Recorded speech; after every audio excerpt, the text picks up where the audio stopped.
సేవా వ్యాపార రంగంలో తనదైన ముద్ర వేసుకుని ఎందరో అభిమానం పొంది నేడు ప్రజాక్షేత్రంలోకి వచ్చి మల్కాజ్గిరి పార్లమెంట్ నియోజకవర్గం నుంచి ఎంపీగా స్వతంత్ర అభ్యర్థిగా పోటీ చేస్తున్న మన వైష్ణవి క్యాటరర్స్ అధినేత శ్రీ వైష్ణవి ప్రసాద్ గారిని బలపరచుదాం, బ్రాహ్మణ బలాన్ని నిరూపిద్దాం. విష్ణుదాస్ శ్రీకాంత్ గారు AB6 ఛానల్ ద్వారా ఎన్నో విషయాలు మన కమ్యూనిటీకి సంబంధించి ఆయన చేస్తున్న కృషి వెలగట్టలేనిది.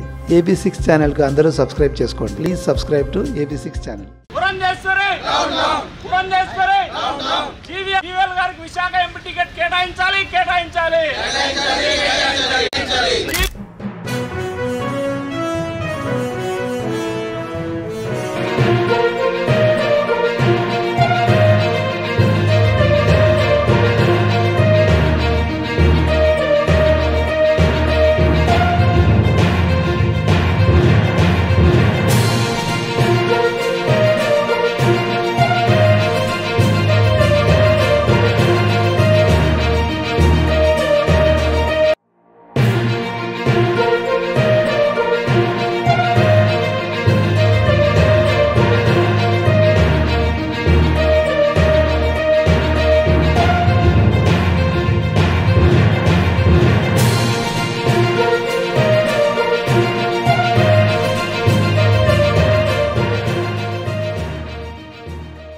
కుటుంబ రాజకీయాలు నశించాలి. జీవీఎల్కే విశాఖ ఎంపీ సీటు కేటాయించాలి. పురంధేశ్వరి డౌన్ డోర్, జీవీఎల్ జిందాబాద్ అనే నినాదాలు చేస్తూ విశాఖ యువత నిరసన ప్రదర్శన చేపట్టింది. జన జాగరణ సమితి ఆధ్వర్యంలో జీవీఎంసీ గాంధీ విగ్రహం వద్ద నిర్వహించిన ఈ నిరసన కార్యక్రమంలో రాష్ట్ర కన్వీనర్ వాసు మాట్లాడుతూ ప్రతి సంవత్సరం వేలాది మంది విశాఖ యువత ఐటీ ఉద్యోగాలకు సంబంధించిన కోర్సులు నేర్చుకోవడానికి హైదరాబాద్, బెంగళూరు వంటి మహానగరాలకు వలస వెళ్తున్నారు. అక్కడే ఉద్యోగాలు చేస్తూ కుటుంబానికి దూరంగా జీవితం భారంగా గడుపుతున్నారు. విశాఖను దేశంలోని అతిపెద్ద ఐటీ పరిశ్రమగా అభివృద్ధి చేయడానికి జీవీఎల్ సమగ్రమైన ప్రణాళిక సిద్ధం చేసుకున్నారు. ఎంపీ సీట్ ఇచ్చినా ఇవ్వకపోయినా జీవీఎల్ ఫర్ వైజాగ్ పేరుతో విశాఖ పార్లమెంట్ అభివృద్ధికి నిబద్ధతతో నిరంతరం కృషి చేస్తూనే ఉంటాను అన్న జీవీఎల్ ను పక్కన పెట్టి కులం కోసం, కుటుంబం కోసం పని చేయించడానికి కుట్ర చేసి పురంధేశ్వరి విశాఖ ఎంపీ సీటు లాక్కున్నారు. ఇది నిజం కానట్లయితే వైజాగ్ లో ఫేమస్ గుడి సంపత్ వినాయకుడి మీద ప్రమాణం చేయాలని పురంధేశ్వరికి ఛాలెంజ్ చేస్తున్నారు. ఈ కార్యక్రమంలో ఏబీవీపీ పూర్వ రాష్ట్ర ఉపాధ్యక్షులు గిద్దరూరు విజయ్ కుమార్, జనజాగరణ సమితి నగర కన్వీనర్ చింతపల్లి సునీల్ కుమార్, నాయకులు శ్రీహరి, సాయి, రాజశేఖర్, మనోహర్, వెంకటేష్ తదితరులు పాల్గొన్నారు.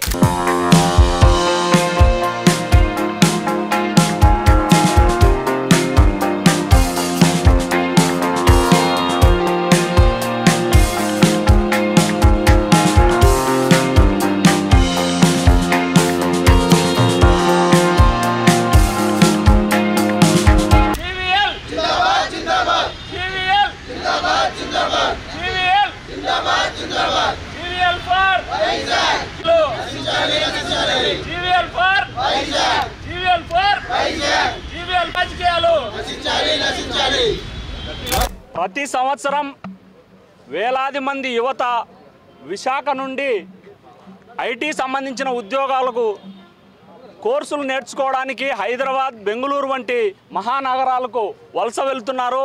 అక్కడే ఉద్యోగాలు చేస్తూ కుటుంబాలకు దూరంగా జీవితాన్ని భారంగా గడుపుతున్నారు. విశాఖను దేశంలోనే అతిపెద్ద ఐటీ పరిశ్రమ అభివృద్ధిగా చెందడానికి జీవీఎల్ గారు సమగ్రమైన ప్రణాళిక సిద్ధం చేసుకున్నారు. ఎంపీ సీటు ఇచ్చినా ఇవ్వకపోయినా జీవీఎల్ ఫర్ వైజాగ్ పేరుతో విశాఖ పార్లమెంట్ అభివృద్ధి కోసం నిరంతరం నిబద్ధతతో కృషి చేస్తానన్న జీవీఎల్ నరసింహారావు గారిని పక్కన పెట్టి కుటుంబం కోసం, కులం కోసం పని చేయించడానికి పురంధేశ్వర్ గారు కుట్ర చేసి విశాఖ ఎంపీ టికెట్ను లాక్కున్నారు. ఇది నిజం కానట్లయితే వైజాగ్లో సంపత్ వినాయకుడు టెంపుల్ చాలా ఫేమస్. పురంధేశ్వర్ గారు సంపత్ వినాయకుడి పైన ప్రమాణం చేసి ఇది నిజం కాదని నిరూపించగలరా అని నేను ఈ సందర్భంగా సవాల్ చేస్తున్నాను.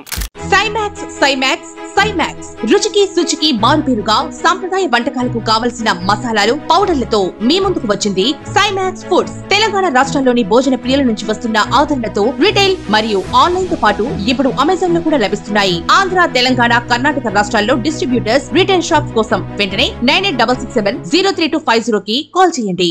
మేము ఏ పార్టీకి సంబంధం లేని జనజాగరణ సమితి నిరసనను సమర్థించడానికి నేను వచ్చాను. బికాజ్ వేరే రాష్ట్రంలో ఎంపీ సీట్ ఇచ్చినప్పటికీ పార్టీ యొక్క సూచన మేరకు విశాఖపట్నంలో 3 సంవత్సరాలుగా ఉండి ఆయన ex service man health scheme కింద 25 లక్షల ఎంపీ ల్యాండ్స్ మనకి విశాఖపట్నం ప్రొవైడ్ చేశారు. అదేవిధంగా 200 సోలార్ స్ట్రీట్ లైట్లని ఎస్కోట భీమిలి మండలాల్లో ఎంపీ ల్యాండ్స్ నుంచి ఆయన 50 లక్షల వరకు ప్రొవైడ్ చేశారు. అదేవిధంగా వేలాది మంది డిజబిలిడ్ ఓల్డ్ పీపుల్కి ఆయన 2.5 crores మెటీరియల్ వాళ్ళ హెల్త్ సంబంధించిన మెటీరియల్ ఇప్పించడం జరిగింది. అదేవిధంగా ఏ విషయమైనా సరే పార్లమెంటులో జీవీఎల్ గారు ఉన్నారంటే విశాఖకి ఏదో మంచి జరుగుతుందని అందరం ఎదురు చూసిన సందర్భం.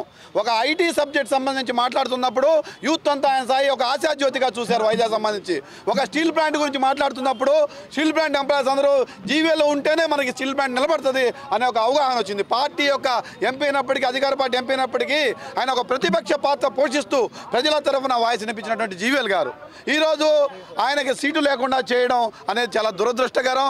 విశాఖలోని అన్ఎంప్లాయిడ్, విశాఖలోని అనేక రాష్ట్రాలకు సంబంధించినటువంటి కమ్యూనిటీస్, అనేక రిలీజియస్ టీమ్స్ అన్నీ కూడా చాలాసార్లు ఫోన్ చేసి నిరసన తెలియజేస్తూ ఉంది. ఆ నిరసనకు మద్దతు తెలియజేయడానికి మేము ఇక్కడికి వచ్చేసి నిరసన తెలియజేస్తూ ఉన్నాం.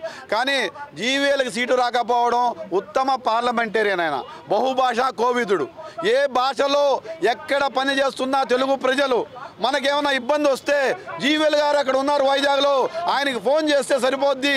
ఆయన దేశంలోని ఏ మంత్రులైనా ప్రధానమంత్రులైనా సరే కన్విన్స్ చేసి మనకు న్యాయం చేయగలిగిన ఒక ధైర్యంతో ఉన్నటువంటి ఒక పెద్దన్న పాత్ర పోషిస్తున్నటువంటి విశాఖపట్నం జీవీఎల్ గారిని ఎంపీగా పోటీ చేయకుండా ఉండడం ఈ యొక్క